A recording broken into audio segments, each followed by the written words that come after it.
ಯಾವುದೇ ರೀತಿ ಕೃತಕ ಸುವಾಸನೆ ಇಲ್ಲ. ಹಾಗೆಯೇ ಸ್ಪೆಷಲ್ ಇಂಗ್ರೀಡಿಯೆಂಟ್ಸ್ ಕೂಡ ಬೇಕಾಗಿಲ್ಲ.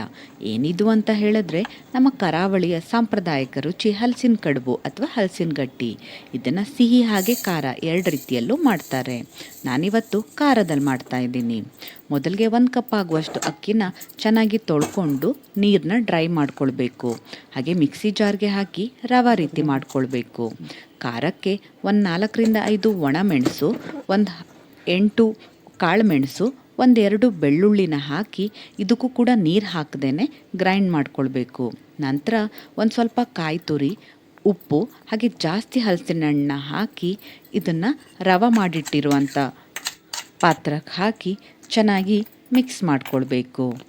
ಸಿಹಿ ಮಾಡೋದಿದ್ರೆ ಸೇಮ್ ಪ್ರೊಸೀಜರೇ, ಆದರೆ ನೀವು ಖಾರದ ಬದಲಾಗಿ ಬೆಲ್ಲನ ಸೇರಿಸ್ಕೋತೀರಿ ಅಷ್ಟೇ.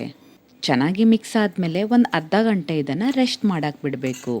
ನಂತರ ಸಾಗವಾನಿ ಎಲೆನ ತೊಳ್ಕೊಂಡು ಒರೆಸಿ ಇದಕ್ಕೆ ಸ್ವಲ್ಪ ಹಿಟ್ಟನ್ನ ಹಾಕಿ ಈ ರೀತಿ ಮಡಚಿ ಹಬೆಯಲ್ಲಿ ಒಂದು ಅರ್ಧ ಗಂಟೆ ಬೇಯಕ್ಕೆ ಬಿಡಬೇಕು.